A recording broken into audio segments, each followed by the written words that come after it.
You got me so I don't know what I'm doing now. Yeah, you really got me now. You got me so I can't sleep at night. Yeah, you really got me now. You got me so I don't know what I'm doing now. Oh, yeah. Hey, Jared Howard with Howard's Automotive. Bobby Wilson, man. Nice Bobby, to meet good you. to meet you.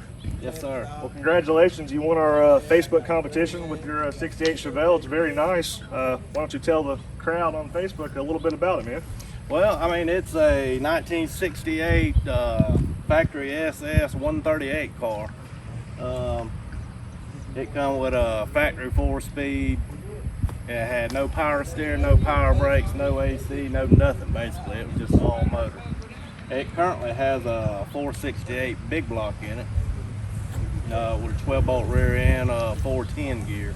And your dad bought this car new, right? Yeah, he bought it brand new in '67. He come home from Vietnam and had to have it. And I went to a dealership in Fort Payne, Alabama, and purchased it. It was the only Chevelle sitting on the lot, and he had to have it. So there it is. He bought it. The rest is history. Very cool story with for your Facebook crowd with some Vietnam vets and some hot rods. So if y'all are interested next time, go ahead and run our competitions, and you might be the next one. Thank y'all for watching.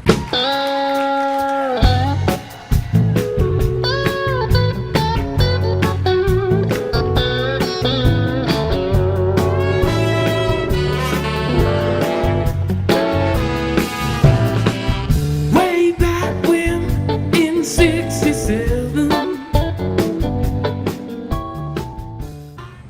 I know you.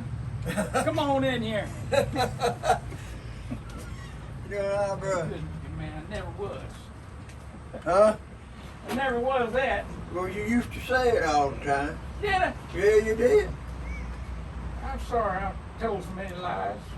You hadn't changed just like me got older. What are you doing now? Absolutely nothing. Zero? Zero. Well, I'm trying to, because if I do anything, it usually costs me money or gets me in trouble. Yeah, well, all the years I worked around you, I never knew you was Vietnam veteran. You got a lot in common, I didn't know that. Where were you at nowhere? No. Way flew by with the 101st. Uh-huh. Well, I was in Playcool most of the time. Working on helicopters. Yeah, me too. Yeah. I was engine mechanic on the Cobra.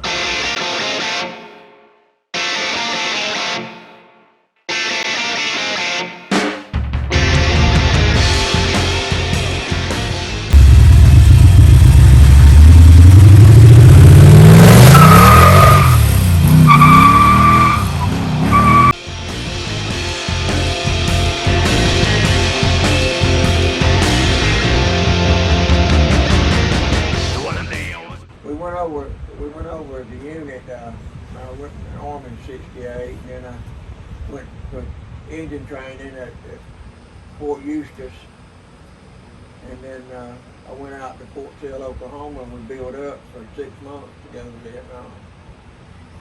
And we went over there in March '69, and I have found, there were 52 of us, and I have found about 23. And some of those are dead, but I had a private detective friend of mine, he retired, and he found them for me. So, I don't like to find them dead.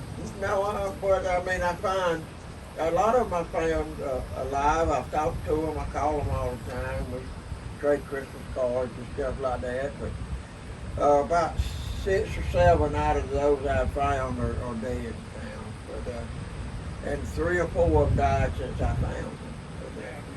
They scattered from all the way from the East Coast all the way up to Washington State. Got them in Minnesota, Michigan, and California, Kentucky, South Carolina, New Jersey. They're everywhere. The song is around, and the days that I wonder, the joy that I found, the end that spoke up, to leave this one alone, she put there right away, that was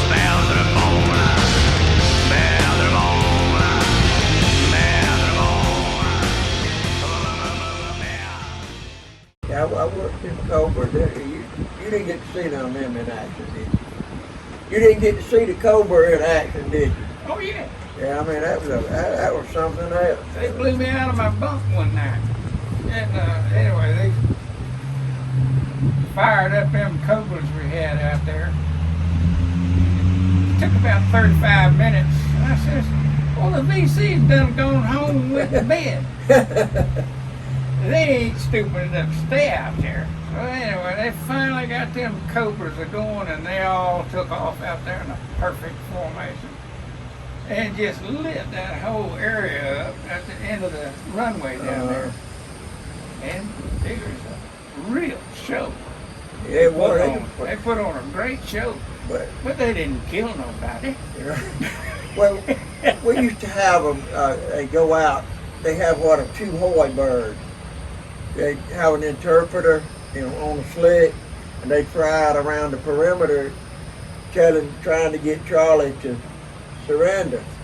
They said, if you want to surrender, we're going to shine the lights where you can walk in and nothing will happen to you. But if you decide not to, this is what's going to happen to you. And a couple of Cobras, they set it on rock and roll, and they light that place up.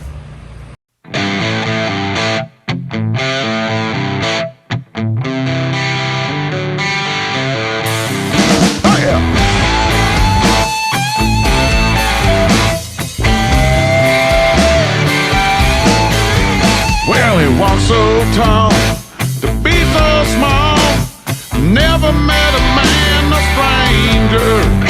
He lives his life for $1 sign, and the deal with him is dangerous.